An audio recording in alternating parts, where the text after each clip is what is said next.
1 માં પાઠ 9 માં આપનું હાર્દિક સ્વાગત છે। એની પહેલા આપણે થોડીક ચર્ચા કરી લઈએ કે મનોવિજ્ઞાનના અભિગમોને આગળનો આપણે વિભાગ જોયો હતો કે મનોવિજ્ઞાનના અભિગમો જેવા કે જૈવિક અભિગમો હતા, વાર્તનિક અભિગમો હતા, બોધાત્મક અભિગમો હતા, મનોગત્યાત્મક અભિગમ હતા, સામાજિક સાંસ્કૃતિક અભિગમ હતા અને માનવતાવાદી અભિગમ।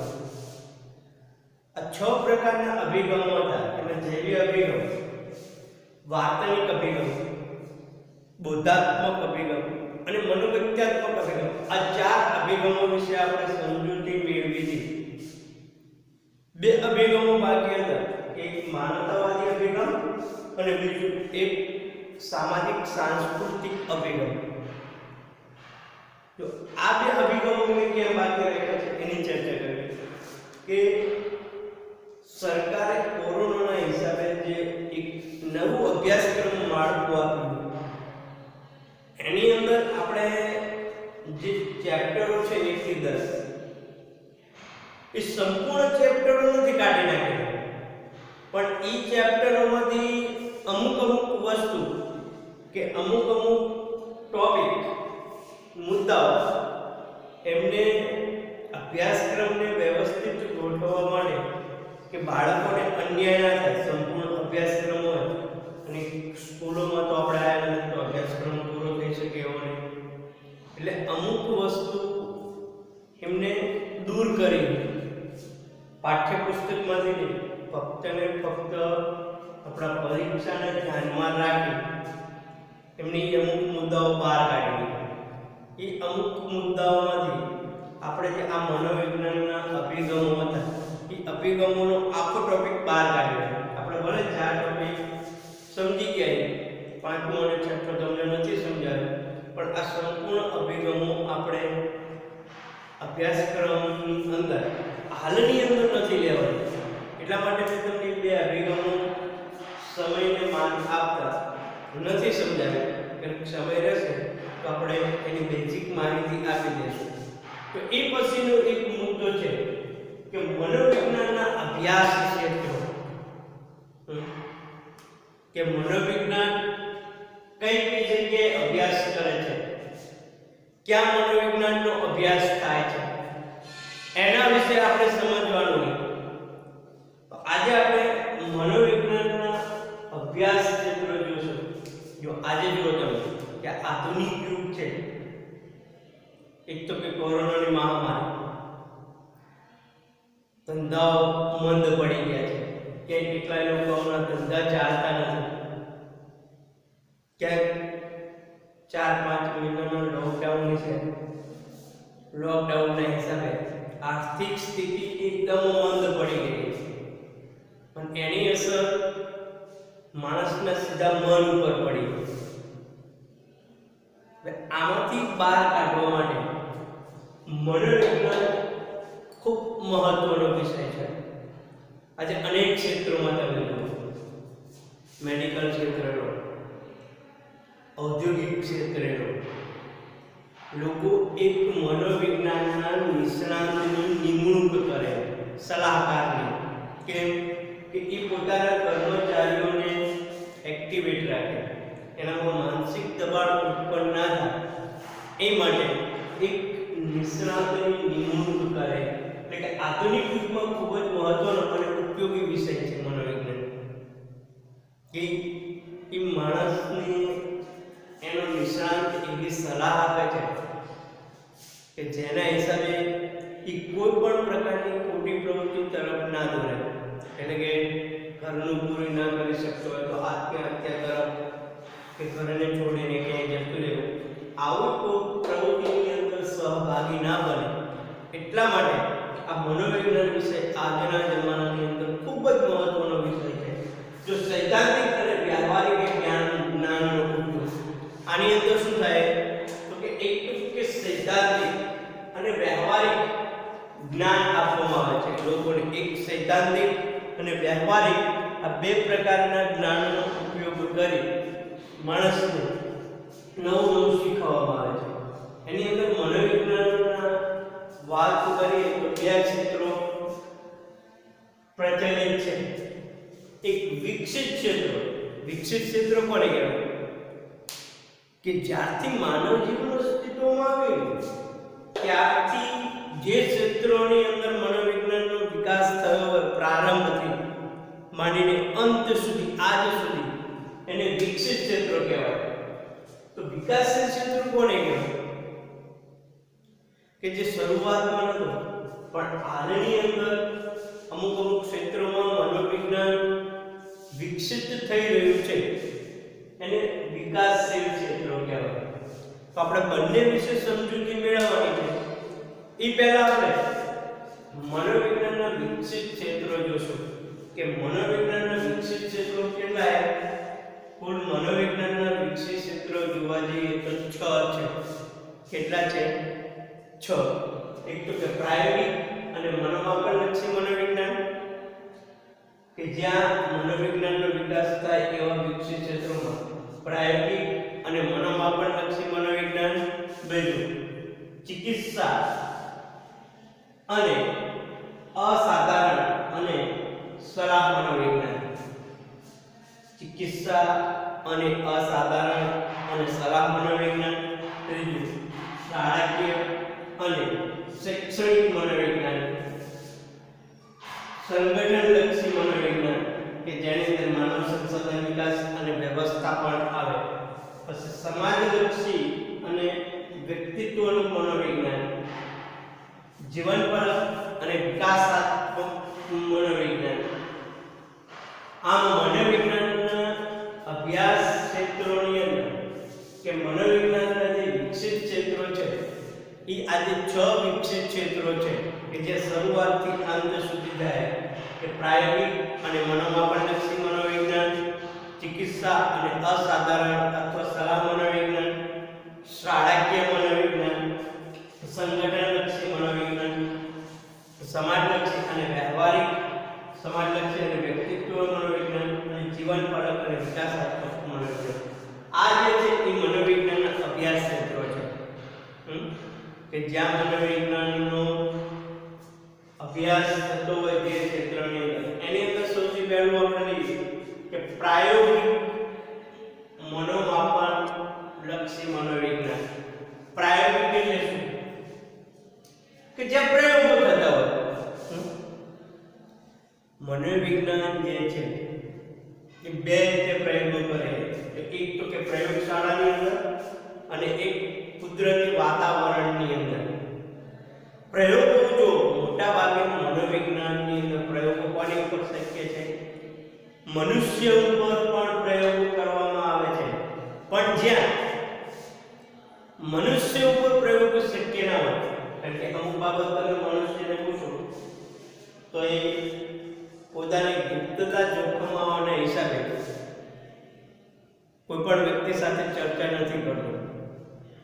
એટલે બીજું ક્ષેત્ર કે જ્યાં મનુષ્ય ઉપર પ્રયોગ શક્ય ન હોય ત્યાં મનોવિજ્ઞાનના નિષ્ણાતો પ્રાણીઓ ઉપર પ્રયોગ કરે છે.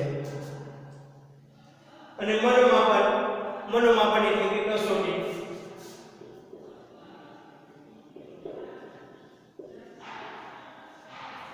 જે માનવી ઉપર કસોટી કરી એના અંદર કેટલો બૌદ્ધિક વિકાસ થયો છે એના વિશેની જાણકારી મળે છે.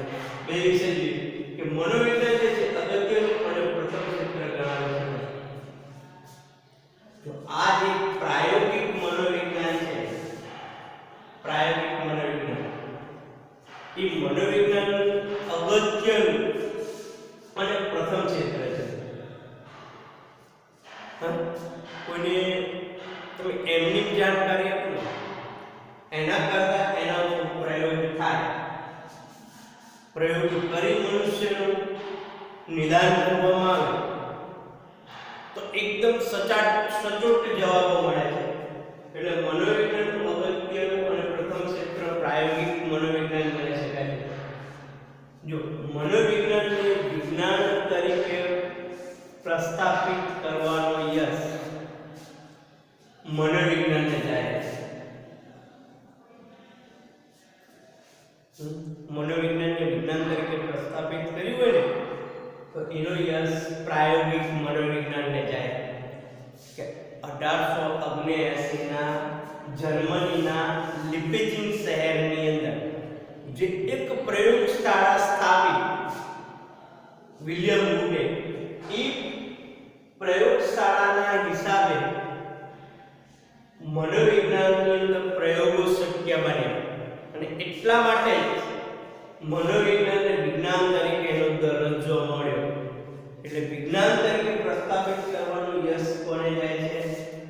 પ્રાયોગિક મનોવિજ્ઞાન, કે જે એક મનોવિજ્ઞાનનું અભ્યાસ ક્ષેત્ર છે. આમાં પ્રાયોગિક સ્વરૂપ અગત્યનો ફાળો ભજવે છે.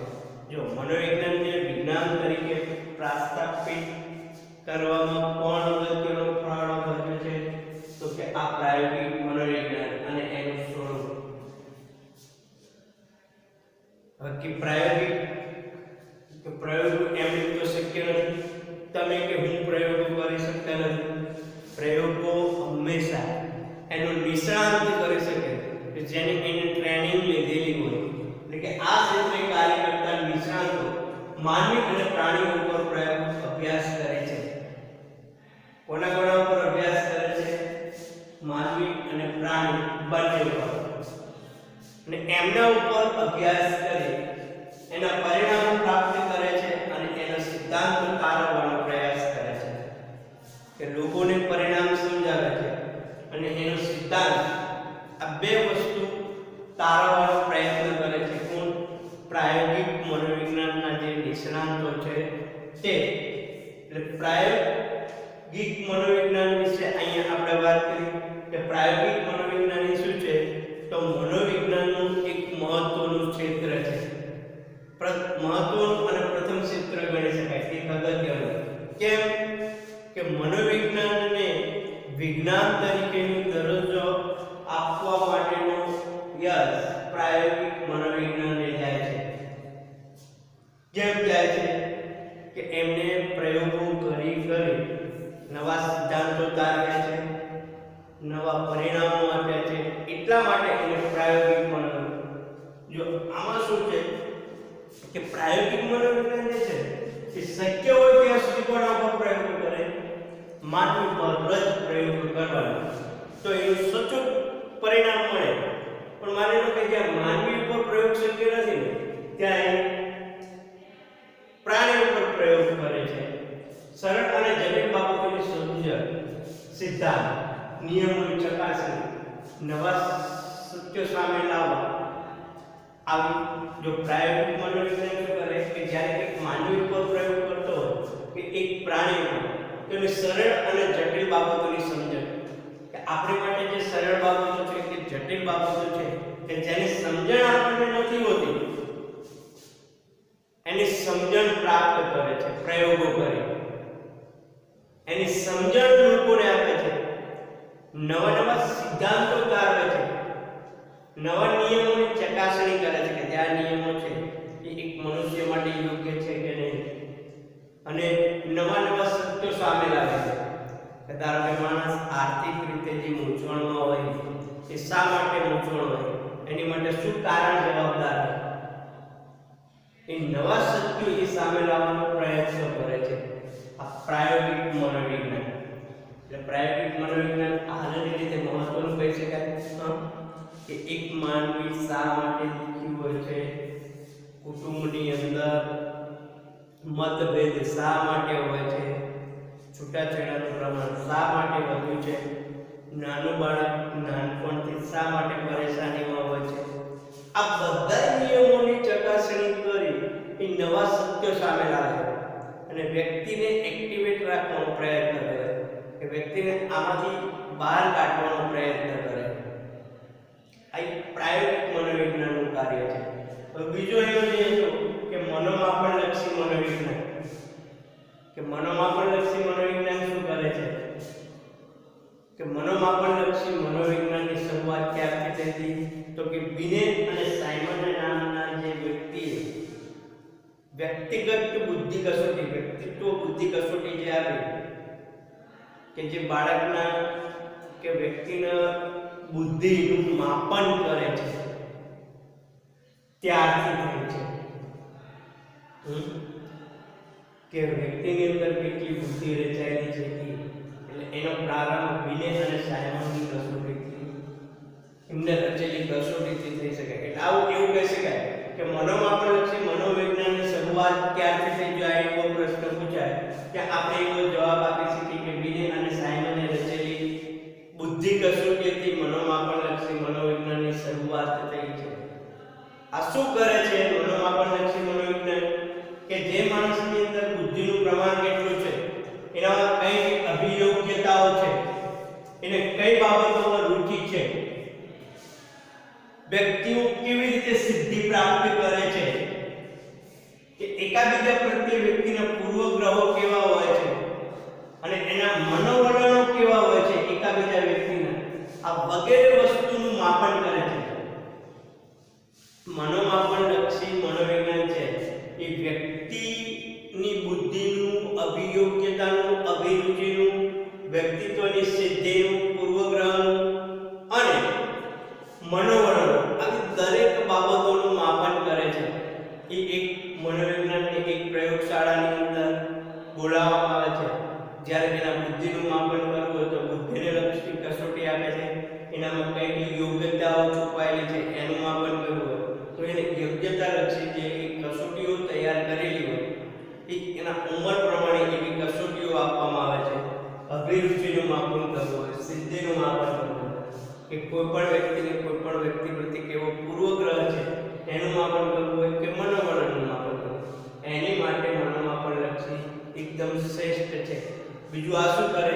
પ્રામાણિકરણ, એકદમ સચોટ નિદાન, સચોટ કારણ કે જે તે વ્યક્તિની અંદર બુદ્ધિ કેટલી છે એના ગુણાંક, એના માનાંકો પ્રાપ્ત કરે છે. ગુણ, અર્થઘટન દરેકનું કાર્ય કરે છે કે જ્યારે એનું પ્રામાણિકરણ થઈ જાય એટલે ગુણાંક થાય પછી એનું અર્થઘટન કરે છે. કે ધારો કે 60 વર્ષનો વ્યક્તિ છે તો એનો બુદ્ધિઆંક કેટલો છે? IQ. આ આપણે ધોરણ 12 ની અંદર બુદ્ધિના ચેપ્ટરની અંદર ભણવાનું છે. અહીંયા ખાલી થોડીક માહિતી આપી દઉં કે પ્રામાણિકરણ, ગુણાંકન, દરેકનું અર્થઘટન, કે અર્થઘટન એટલે કે એનું પૃથ્થકરણ કરવું કે વ્યક્તિની અંદર કેટલી બુદ્ધિ રહેલી છે, એનામાં કેટલી અભિયોગ્યતા છે, અભિરુચિ છે, એનામાં કઈ સિદ્ધિઓ છે, કોના પ્રત્યે પૂર્વગ્રહો છે કે મનોવલણો છે, એનું માપન એના ઉપર જ્યારે પ્રયોગો કરવામાં આવે ત્યારે એનો ગુણ આપે છે, એને ગુણાંકો આપે છે, એનું પ્રામાણિકરણ કરે છે અને એનું અર્થઘટન કરે છે. જો મનોમાપનલક્ષી મનોવિજ્ઞાન ખાસ કરીને કેવા ક્ષેત્રોમાં વિકસ્યું છે તો કે આજે જે ઔદ્યોગિક મનોવિજ્ઞાન છે, નવી નવી કંપનીઓ, કારખાનાઓ, એની અંદર કામ કરતા કર્મચારીઓ, બીજું કે વિવિધ શૈક્ષણિક સંસ્થા જે છે એવા ક્ષેત્રોમાં આનો ઉપયોગ થાય છે. એવા ક્ષેત્રોમાં એક કસોટીની રચના કરવામાં આવે છે. કસોટીની રચના કરી એમની ઉપર એનો ઉપયોગ કરવામાં આવે છે. ઔદ્યોગિક મનોવિજ્ઞાનની અંદર જે કર્મચારીઓ આર્થિક રીતે પીડાતા હોય, શૈક્ષણિક મનોવિજ્ઞાનની અંદર જે લોકો શિક્ષણ પ્રાપ્ત ન કરી શકતા હોય, એમને એ પ્રકારની કસોટીની રચના કરી અને એનો ઉપયોગ કરવામાં આવે છે. અને એ ઉપયોગ આજે સરળ કેમ બન્યો? પહેલા કરતા આજે સરળ બન્યો કે એક કે કોમ્પ્યુટરનો વિકાસ થયો છે, બીજું કે ઇન્ટરનેટ એકદમ ઝડપી બન્યું છે. પહેલા આનો વિકાસ એટલો બધો નહોતો કેમ કે પહેલા એ પ્રકારના કોમ્પ્યુટરો નહોતા કે એ પ્રકારની ઇન્ટરનેટની સુવિધા નથી. માટે આજે કોમ્પ્યુટર અને ઇન્ટરનેટના પરિણામના હિસાબે એ ક્ષેત્રે આગળ પડતા આવે છે. અને ત્રીજું કે લોકોમાં જાગૃતિ આવી કોમ્પ્યુટર અને ઇન્ટરનેટના હિસાબે અવનવા મનોવિજ્ઞાન વિશે પેપરોનો ભણો, સમાચારનો ભણો, એટલે માણસને એમ થાય કે ના આપણે ઔદ્યોગિક ક્ષેત્રે નિરાશ થઈ કે શૈક્ષણિક ક્ષેત્રે બાળકો શિક્ષણ નથી મેળવી શકતા તો આપણે મનોમાપનલક્ષી મનોવિજ્ઞાનના ક્ષેત્રમાં જવું જોઈએ અને એનું જ્ઞાન પ્રાપ્ત કરવું જોઈએ. એના વિશેની જાગૃતિ આવી અને જાગૃતિ આવી એટલે આજે એના નિષ્ણાંત જે છે કોઈ પણ વ્યક્તિ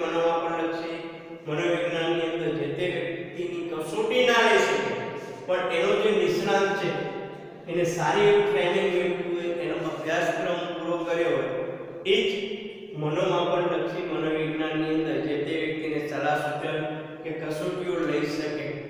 એટલે આ વસ્તુની આજે જરૂરિયાત ઊભી થઈ છે. કેમ? કારણ કે આજે લોકો ઔદ્યોગિક ક્ષેત્રે વાત કરીએ કે પ્રાયોગિક મનોવિજ્ઞાન ક્ષેત્રે વાત કરીએ, લોકો એવા સેન્ટરોમાં જવા લાગ્યા પોતાની સમસ્યાઓ દૂર કરવા માટે. એટલે આની જરૂરિયાત વર્તાય છે. અહીંયા આપણે પ્રાયોગિક અને મનોમાપનલક્ષી મનોવિજ્ઞાન વિશે અભ્યાસ કર્યો, જે એક વિકસિત ક્ષેત્ર જે છે. બીજું વિકસિત ક્ષેત્ર છે ચિકિત્સા અને અસાધારણ અને સલાહ મનોવિજ્ઞાન, શાળાકીય અને શૈક્ષણિક મનોવિજ્ઞાન, સંગઠનલક્ષી મનોવિજ્ઞાન, સમાજલક્ષી અને વ્યક્તિત્વનું મનોવિજ્ઞાન અને જીવનપાલક અને વિકાસાત્મક મનોવિજ્ઞાન. એ વિશે આપણે આવતા લેક્ચરની અંદર ચર્ચા કરીશું.